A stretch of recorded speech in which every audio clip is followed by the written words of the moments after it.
Hey everyone, what's going on? Welcome back to Raid Shadow Legends and the unluckiest, most Plarium hated account in the game. It has been a week of really not much happening.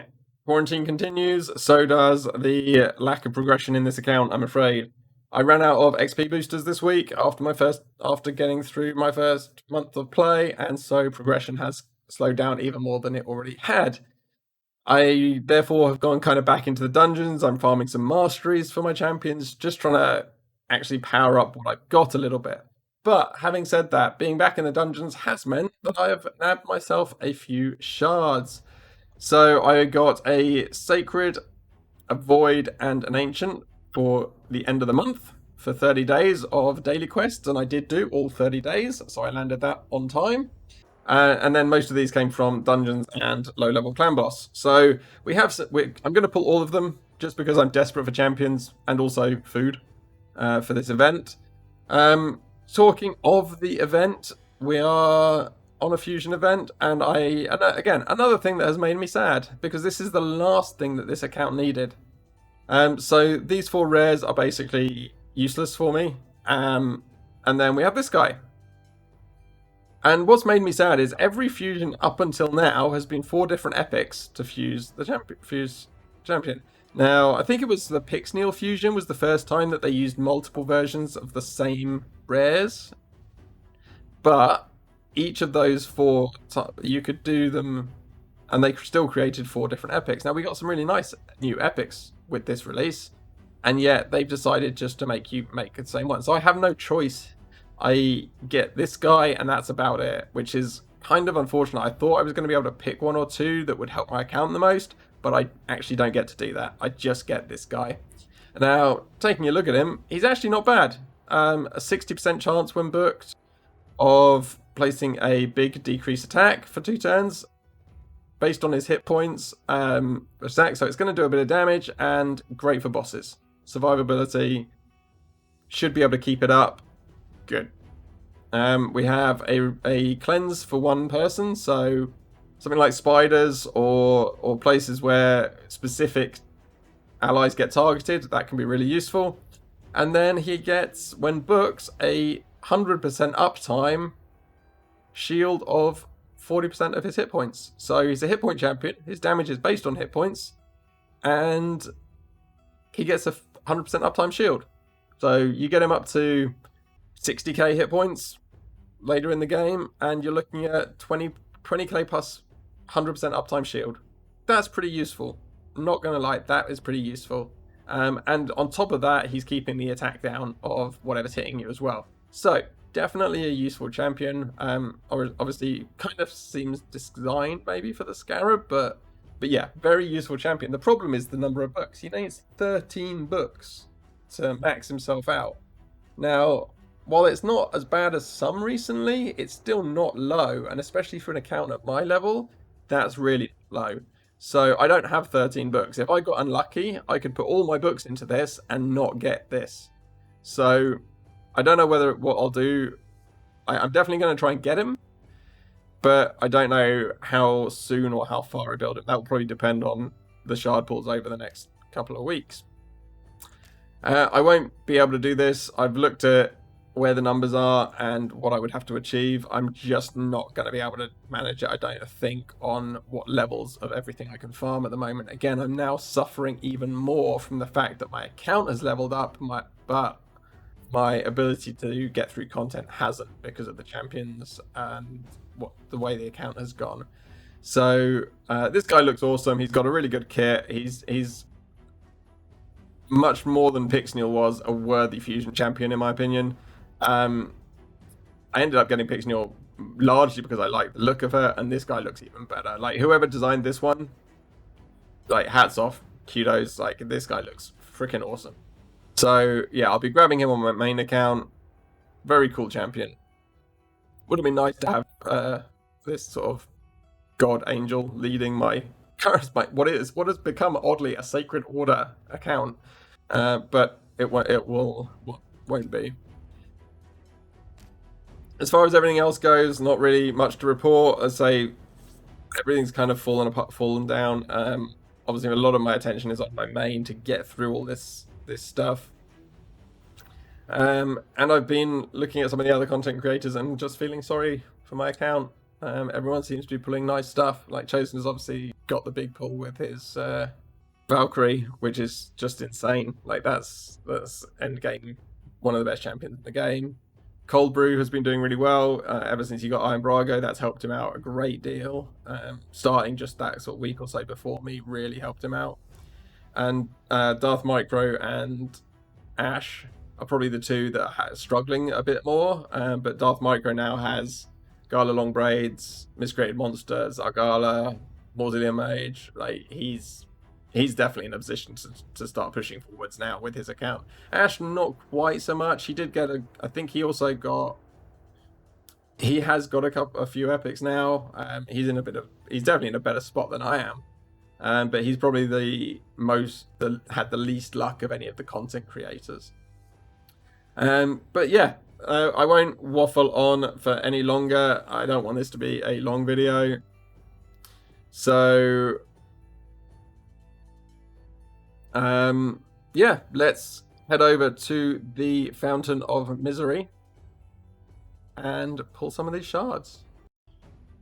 All right, here we go. We will start at the bottom and work our way up. Do we have enough for? Yeah, we've got enough space for all this. All right, here we go. Not expecting much from these. This is mostly going to be food. That's definitely food. And food. Oh, not food. I got an apothecary at last. Hooray. Well, that's probably all my luck gone for today. Maybe I should stop. Yeah, finally got an apothecary. Took burning ancient shards to do it, but we finally got an apothecary. This is good news. It's good news. It's a good day.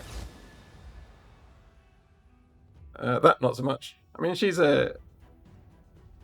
Where is she? She's attacks with 2 random allies. She's like the worst of the group attack champs. Well, she's a rare, so yeah, makes sense. Yeah. Not really usable for me. I don't have a counter attack or anything like that, so it doesn't help. You look kind of cool, but you're probably not. Shield on himself. Damage increases according to his current HP. Is it higher when it's high or higher when it's low? Places 100% heal reduction. Yeah, I mean, just not really useful anywhere. More rares. Start Renouncer. Looks sad. He looks like I feel.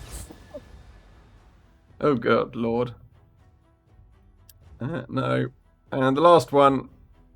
Come on, Plarium. Be nice. Nope. Oh, we get another.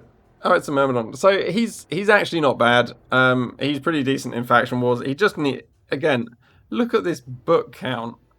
So 8, 15, 17 books. Like, what are they thinking?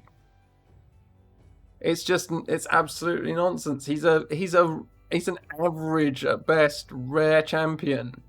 Why would you want 17 books? In fact, I know the answer. It's because someone just did a data dive and discovered that the average number of rare books held on account is actually stupidly high, because before they changed where you could get rare books from, and they dropped in all levels of clan boss, a lot of the higher level players, or players that have been around a long time, don't need to ever spend rare books, and so have hundreds of them on their accounts. And so if you do a game-wide check of the average number of rare books on account, it probably comes out to a really high number. And someone's done that and looked at it and gone, oh, we should be charging more, getting rid of some of these books by releasing rare champions which need more books. And it just screws the early players like me, like anyone starting a new account. So yeah, so he's not bad. Realistically though, Apothecary was the only one that we wanted out of that. So let's try this ×2 voids. I think on the ×2 we have a 16% chance of an epic and a 1% chance of a legendary. So realistically, we should not expect anything other than 2 rares out of this. And we get an epic! We get an epic! It's Rowan. I do not know, Rowan. So 60%, 70% chance when booked of 100% heal reduction based on attack based on speed. I didn't know that was in. There was one of those in the game. I have not seen that before. Her A2 attacks 3 times. Not bad for Fire Knight. Each hit has a 40% chance of stunning. Okay, so not bad in arena as well. So books up to 60% chance of reasonable book count so far. 8 books, not bad. And the last one, okay, so 12 books, but they're spread evenly, so not terrible. Attacks one enemy 4 times. Each hit has a 75% chance of placing a 5% poison for 2 turns. Goes down to a 3. So, actually, finally got a poisoner. So, I will definitely be building her purely because that's as close as I've got to a poisoner for clan boss. It's not terrible on 3 turns. I wonder if I can get her into the one relentless set that I've got and still get enough accuracy out of her to cycle through these a bit more. Obviously, speed is a big thing, so she's based on attack and speed, ally accuracy and faction crypt. Okay, so she's not bad by the looks of her. Definitely has some utility, especially for clan boss for me. I just don't have a poisoner for clan boss. So yeah. And even if I do then get a Frozen Banshee, because I don't have a Kale, she can kind of fulfill the role that Kale normally does without the annoying baby poisons on her 8-1 as well. Yeah, I'm not unhappy with that. That's actually good for the account. Not an amazing champion, but good for the account. We can do something with that, and that will help us out in clan boss a lot. So let's pull the second one. I doubt we can get lucky twice, but who knows? Nope. Cold Heart. No, it's a veteran. Okay, actually, so it's given me some clan boss hope, is what it's done, because he has big attack down, 50% chance, big attack down on his A1. And he's a defense-based champion, so you can stick him in lifesteal defense gear and have 100% downtime or 100% uptime for the debuff on the clan boss. Again, he falls off in comparison to many other champions as the game goes on. But for now, that's actually usable for me because I don't have anyone else taking down the attack of the clan boss properly at all. Ally speed in dungeons by 15%. So he will probably, those two will actually probably get built to go in my clan boss team. And they're also both void, which means no negative affinity, which means that I don't need to worry about which clan boss I'm doing as much because I will have an attack down that can't fail because of weak hits. And I will have poisons that can't be resisted because of weak hits as well. So actually, I'm going to say that is a pretty, for where this account is at and what it's stalling at, to be able to push clan boss up and at least be able to maybe get to normal 2-keying or even hard 2-keying with those champions built out and some added damage and apothecary speeding everyone up. That's actually something to work towards on this account now, for sure. Yeah, that's really going to be really helpful. So yeah, relatively happy with that. Let's see what the Sacred gives us. It's going to be an epic, I can almost guarantee it. It's what, 6% chance for legendary, so about 120, 1 in 18. Let's see. Everyone pray for me. God knows I need it. Yeah. But it's a good one! It's a good one. This account has finally got some luck. Okay, this I can progress with. War Maiden, you're sacked. So Ugo is one of the best epics that has been released recently. She is really strong for getting through content, which is exactly what I needed. So on her A1, she places a leech, attacks one enemy 35%, chance of placing a leech for 2 turns, and the chances increase by enemy alive. So not amazing on clan boss, but when you're in dungeons going through content, going through the waves, at the first time she does this each attack, you're at 60% chance of getting that leech down. So she's, really solid. Leech isn't super accessible in the game, and once she's got her masteries done as well, it goes up by another 5%. So yeah, definitely usable, useful thing. This is her big one for me. So when booked, attacks all enemies, 100% chance of placing 60% decreased debuff for 2 turns, and a 50% chance, so 75% chance when booked, of placing block buffs debuffs for 2 turns. The chance of placing the block buffs debuffs also increases 5. So when she does this at the beginning of each round, it's 100% chance of both. And it hits all enemies, and it's on a 3-turn cooldown. So this is big for me, because it can feel really painful taking War Maiden into content and as you're trying to progress, because she doesn't bring anything other than her decreased defense break. She doesn't have other utility, whereas Ugo has a ton of other utility. So the leech is the first thing, and then she also removes all heal reduction debuffs from all allies, then removes another random debuff from everybody, and then heals everyone by 20% of her max HP. Now she's a hit point champion. She does damage based on attack, but you don't need her doing damage. So you just build her with a ton of hit points, and she gets she gets a leech to help everyone sustain.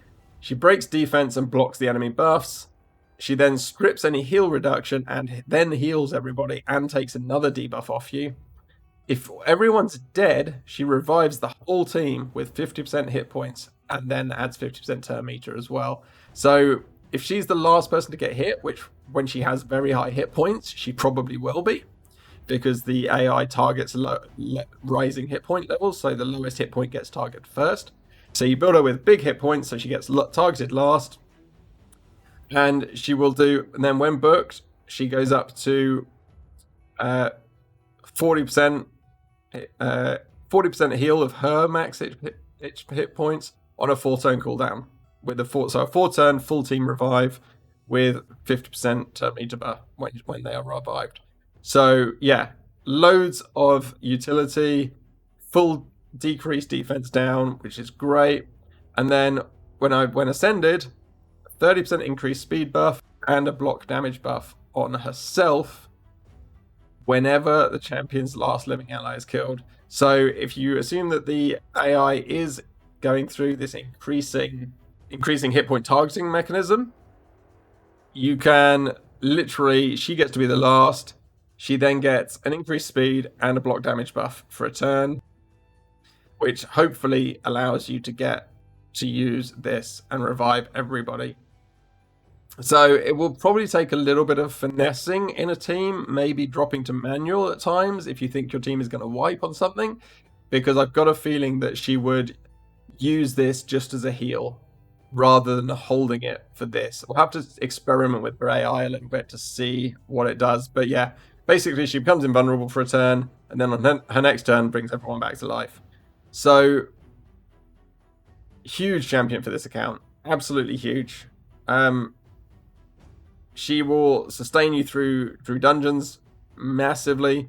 She does the defense down on a 3-turn cooldown, just like War Maiden, but it also comes with buffs. So against things like factions, against any of the dungeon